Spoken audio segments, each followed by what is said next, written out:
Hey Nash, what should we make? Let's make beef chow fun. It must be fun. I mean, it's in the name. All right, let's make beef chow fun.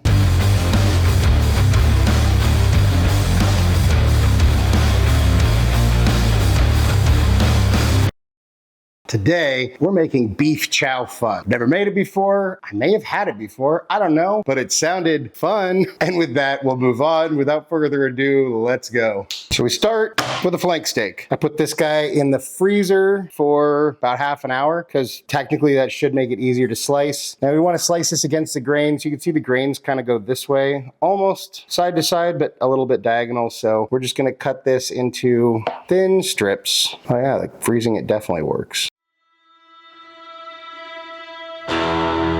Transfer our meat to a bowl. Oh, we got a runaway. Then we add about a 1/4 teaspoon of baking soda. And this is gonna, what they call velveting. So what this does is it gets the meat to absorb more liquid, more water. And basically it turns a cut, no matter how tough it is, into that velvety, rich, delicious, tender meat that we're so used to at Chinese takeout. Because a lot of places probably aren't using the best cuts, but they still make it taste good. So that's the baking soda. That's what we use that for. Then we're gonna add about a teaspoon of soy sauce, teaspoon of probably vegetable oil would be what you're supposed to use, but I don't have vegetable oil, so I use avocado oil. And then just kind of massage that all in there. And then lastly, a teaspoon of cornstarch. It's all sticking to the thing. And then we massage our meat. That sounds dirty.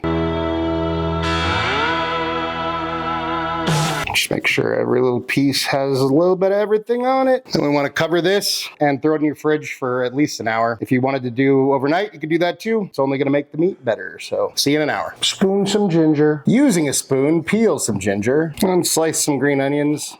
Turn on your heat to high.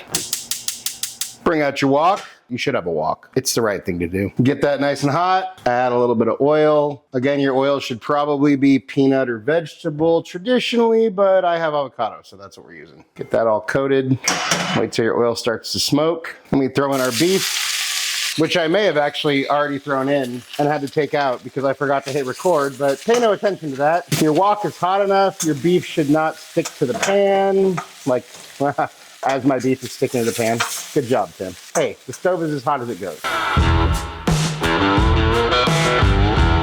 It's a nice little wok flipping action. Now, if you're doing this right, this will not take very long. Once your beef is cooked, we remove it, set it aside, and keeping our wok on high heat, add a little bit more oil. And as that oil is heating back up, we're just gonna grate some ginger in here. Then let that ginger kind of infuse into the oil. We add some minced garlic. Then we throw in our green onions. Then we throw in some rice noodles.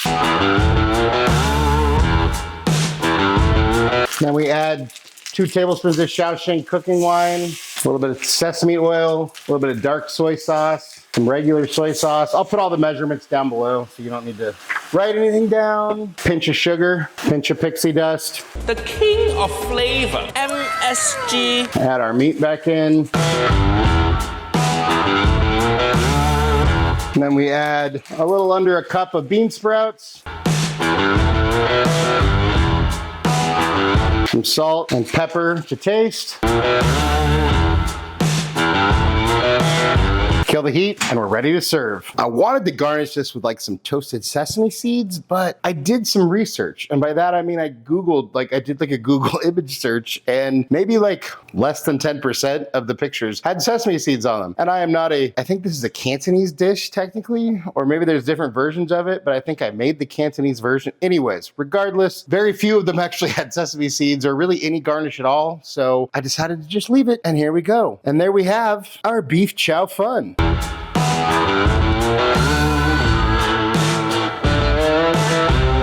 Time for a bite. Cheers.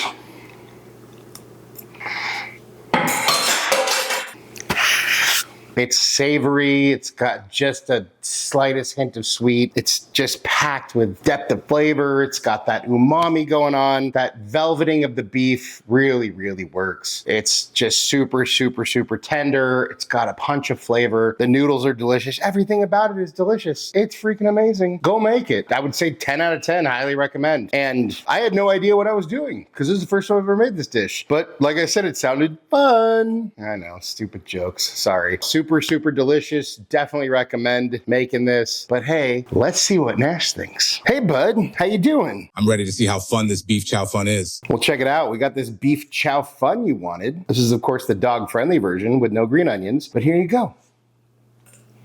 What do you think? The savory flavors with that tender velveted beef and a punch of umami, that is really good. Anything you want to say to your fans? Nothing so needs reforming as other people's habits. Nash approves, I approve. Look, it's a freaking great dish. I've always seen it on menus. Like I said, I'm not even sure if I've ever had it. Definitely never made it, but first time around, it was pretty easy and it turned out really good. And if I messed it up in the traditional way, my apologies, but it's freaking delicious. I would say definitely go make this. There is different versions of it. Like there's one with egg in it, kind of like egg fried rice. That didn't seem to be the norm. That seemed to be kind of an outlier. So I just went with the most kind of traditional as far as I can tell and as far as I could do version. So it is what it is. Hopefully I did it right, or at least kind of right.